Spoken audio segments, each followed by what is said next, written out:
আনন্দ লাগে, বলতে ফেটে যায়। এক কথা যেটা বলে গোদা বাংলায়, আমরা যদি এতটুকু মনে করি যে আমি যে অর্থটা ইনকাম করেছি আল্লাহ আমার ইনকাম দিয়েছে বলে তাই করতে পেরেছি, আল্লাহ যদি না দিত তাহলে আমার দ্বারা ইনকাম করা হতো না। এই জিনিসটা আমরা একবার ভাবি না। আমি খেটেছি, আমি রোজগার করি, আমি আবার দান করব। এই যে মানসিকতা আমাদের, এই জিনিসগুলো আমাদের প্রতিবন্ধকতার সৃষ্টি করতেছে। সৎ কাজে, নেক কাজে, দানের ক্ষেত্রে আমরা একবারও বুঝি না। আচ্ছা বলুন, এই আমরা সকলে জুম্মার নামাজ পড়তে এসেছি, তাহলে আমরা যে এখান থেকে বাড়িয়ে যাব, আমরা যতগুলো মানুষ আছে কোনো নিশ্চয়তা আছে? তাহলে আমি ফাঁকি দিয়েছি, লোকের ঠকিয়েছি, চুরি করেছি, হাল ঠেলেছি, ঠেলে সম্পদ তৈরি করেছি, দুতলা বাড়ি করেছি, 5 বিঘে জায়গা করেছি, আমি আমার নিঃশ্বাসটা শেষ হয়ে গেল, ওগুলো আমার সাথে যাবে? একটু কথা বলি বাবা, কিন্তু মনে করো ওগুলো আমার সাথে যাবে কি? কোনোভাবেই যাওয়া সম্ভব না। তাহলে আমার সাথে কি যাবে? আমি যা ঠকিয়েছিলাম তার জবাবদিহি করতে হবে কিয়ামতের ময়দানে। আমি যা ফাঁকি দিয়েছিলাম তার জবাবদিহি করতে হবে কিয়ামতের ময়দানে। আমি যার সাথে দুর্ব্যবহার করেছিলাম, অর্থের গরমে, পয়সার গরমে, রক্তের গরমে, তার সাথে কিয়ামতের ময়দানে সেই জবাবদিহিটা আমার করতে হবে। আর করে গেলাম কাদের জন্য? করে যাচ্ছি কাদের জন্য? বিবি বাচ্চার জন্য। আমার খুব জোর হলে মাটি দিয়ে আসবে, দিয়ে এসে সন্ধ্যাবেলা আত্মীয় প্রতিবেশীদের নিয়ে বসে আমার শরীর, আমার যা সম্পদ বন্টনামা হবে, যেটা দুনিয়ার রেয়াজ, বন্টনামা হবে।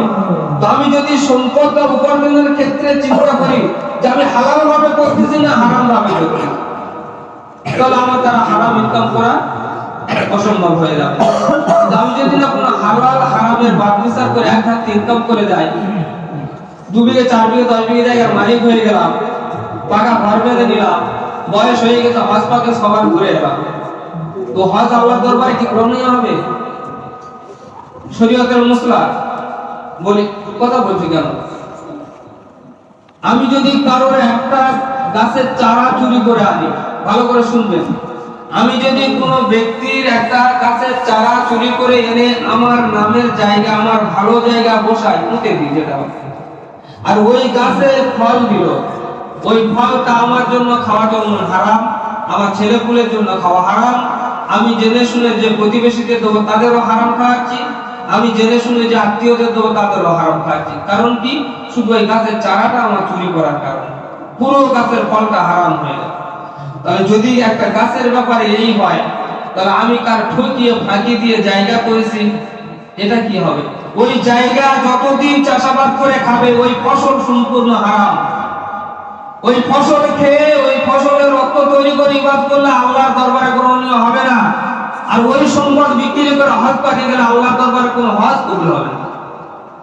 সর্বপ্রথম শর্ত হালাল রিজিক খাওয়া, হালাল রিজিক উপার্জন করে হালাল রিজিক খাওয়া। তোমার হজ পাঠের দরকার নেই, আল্লাহ গরিব করেছে, হালাল রিজিক খাও, আল্লাহর ইবাদত করো। হজ তানার জন্য ফরজ, যিনি হালাল ভাবে পয়সা উপার্জন করেছে, মক্কা শরীফ মদিনা শরীফ যাতায়াতের খরচা বহন করতে পারবেন, তার জন্য হজটা হলো ফরজ। আমি লোকের ফাঁকি দেবো, চুরি করবো, ঠকাবো, ঠকিয়ে জায়গা জমি করে নিয়ে আর হজ করে আসবো, ওই হজটা আমার জন্য গ্রহণীয় না। আর ওই যে জমিটা আমি করে রেখে গেলাম, আমার ছেলে পুলে নাতিপুতি যারা কারো সব হারাম। একটু মুসলমান একটু ভাবি, ভাবার সময় এসে গেছে আমাদের, একটু ভাবি। বড় আফসোস, আমাদের প্রতি বছর মসজিদের অনেক বছর আগে থেকে পূর্বে থেকে একটা নিয়ম আছে, করা হয়েছে বসে মাশওয়ারা মাফিক, যে 30 জন ব্যক্তি মসজিদে ইফতার দেবেন, বাকি যা মসজিদ মহল্লা বাড়ি আছে একটা কিছু অঙ্কের টাকা দেবেন মসজিদে দান, সেই টাকাটা নিয়ে মসজিদের কাজ হবে। তো আজ মোটা রোজা হয়ে গেল, মাত্র 2 জন লোক টাকা দিয়েছে। আজকের এই মোটা রোজা হচ্ছে শুক্রবার, মোটা রোজা, মাত্র 2 জন লোক টাকা দিয়েছে। এই যে দান, এই দান আমরা ছেড়ে যাচ্ছি।